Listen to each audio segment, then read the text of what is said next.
Hello, Mr. Jackson. I'm Dr. Mimana, one of the doctors on this ward. How are you today? You've got to tell me about my son. What's going on with him? I'm really worried. I was told by one of the nurses that he's got schizophrenia.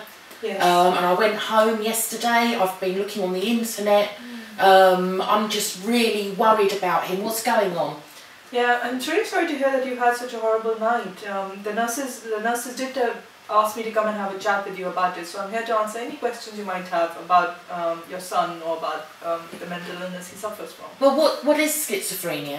Schizophrenia is a serious mental illness. It affects 1 out of 100 people in the population, and when someone has schizophrenia, it affects how they feel, how they think and how they behave. But each person who suffers from schizophrenia presents in different ways, and they suffer from slightly different symptoms. But I thought Peter was just smoking a little bit of cannabis every now and again. Yeah. Well, yeah. I thought that was the problem. Yeah. Yeah, cannabis can trigger someone's schizophrenia.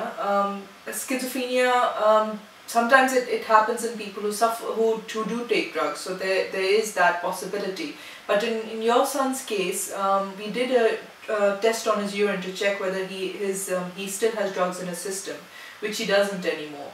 And if that was causing his symptoms, then as soon as the drugs are out of his system, the symptoms should resolve. But his symptoms haven't resolved. He's still suffering from the same symptoms. So it seems now that it's not because of drugs, but it's because he actually suffers from schizophrenia. So how did he get it then? Schizophrenia can happen when there's someone in your family who suffers from it. So there's that bit of a genetic component. But at the same time, some people don't have anyone in their family and they still develop schizophrenia, and that may be because of life events might trigger it, if they take drugs, sometimes that triggers it. So there's that part of the population that actually don't have any other risk factors, but they still suffer from schizophrenia. Is it something I've done? Certainly Have not. I caused this? No, certainly not. It is not caused because of upbringing or the way the environment is. Schizophrenia is actually something that could be genetic or inherent to a person, but not because of the environment. I'm just so worried. I've got 2 little boys at home, and I'm really scared for them. Is he going to be violent? Yeah, it sounds like you're really worried. So I hope by the end of this conversation you feel a bit. I can answer some of your questions or at least allay some of your concerns. Well, about the brothers, the siblings of people who suffer from schizophrenia do have 10% risk of developing it themselves, but.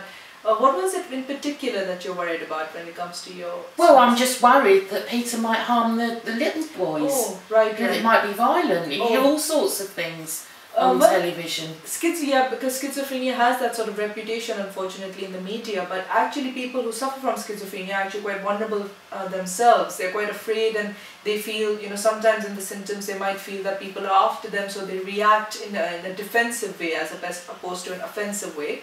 So schizophrenia doesn't actually make people more prone to violence, and particularly if Peter is not a violent person himself, I would doubt that he would become violent to his brothers or the little ones you have at home. No, he's always been such a good boy. Oh, that's I had high hopes for him, really high hopes. So, is this treatable?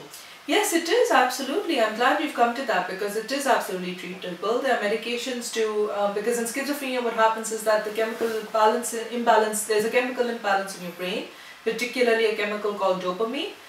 So all the medication manages to control that imbalance, and the medication is called antipsychotic medication. So that's what we'll be giving Peter, and the hope is that he will manage to go back to how his life was before and get better. Yes, we certainly have hopes of that.